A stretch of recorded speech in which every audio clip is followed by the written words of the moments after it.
Bonjour à tous et bienvenue sur btp.tv. Que s'est-il passé dans l'actualité du BTP cette semaine? Réponse en images, coup d'œil sur les titres. On vous parlera d'un projet pour valoriser les déchets, retour sur la venue de Julien Denormandie au 79e congrès HLM. On fera également un point sur les chantiers du Mondial 2022 au Qatar. Et enfin, le groupe Fondeville en redressement judiciaire. Un entrepreneur de 30 ans, Bastien Lasserre, a trouvé une solution pour ses déchets de chantier. Jusqu'à présent, il les déposait n'importe où comme bon nombre de professionnels du secteur. La loi vise à interdire les dépôts sauvages et pousse de plus en plus vers la traçabilité des déchets du BTP.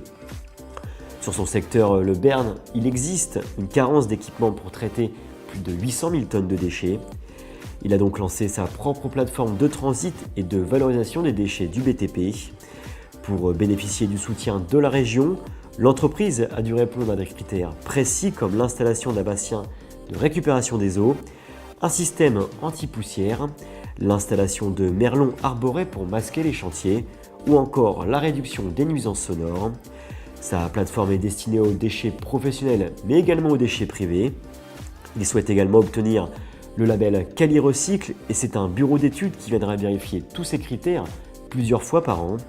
L'objectif final est de traiter 15 000 tonnes de déchets la première année. Le 79e congrès du secteur HLM s'est terminé jeudi dernier à Marseille. Le secrétaire d'État à la cohésion des territoires, Julien Denormandie, était présent pour donner quelques engagements du gouvernement.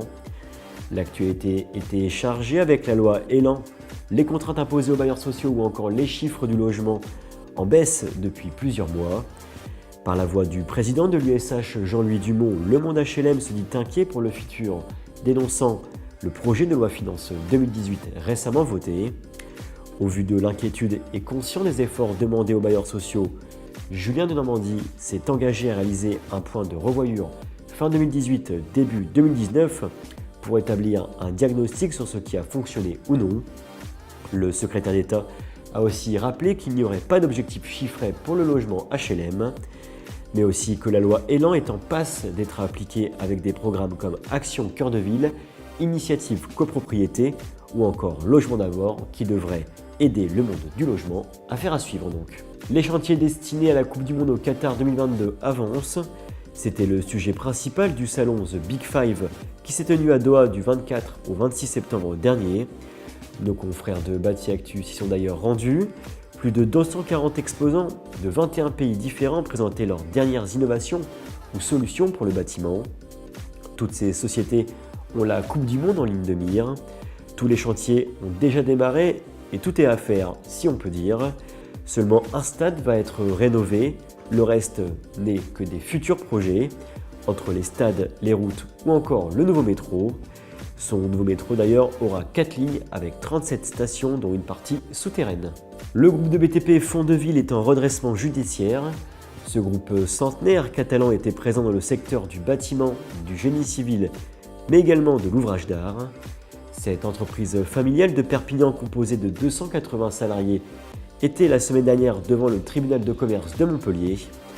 Aujourd'hui, c'est donc la fin avec ce redressement judiciaire dû à la baisse de 15% du chiffre d'affaires. L'entreprise ne s'est jamais remis de la crise de 2008 et les conditions météorologiques de début d'année n'ont rien arrangé avec des retards accumulés depuis plusieurs années sur des chantiers. Maintenant, place à la phase d'observation pour étudier les possibilités des redressements. Ce sera ensuite au tribunal de décider si un plan est possible ou non pour sauver cette société ou une procédure de liquidation judiciaire. C'est tout pour cette semaine sur btp.tv, on se retrouve lundi pour un nouveau point sur l'actualité du bâtiment et des travaux publics. Bonne semaine à tous.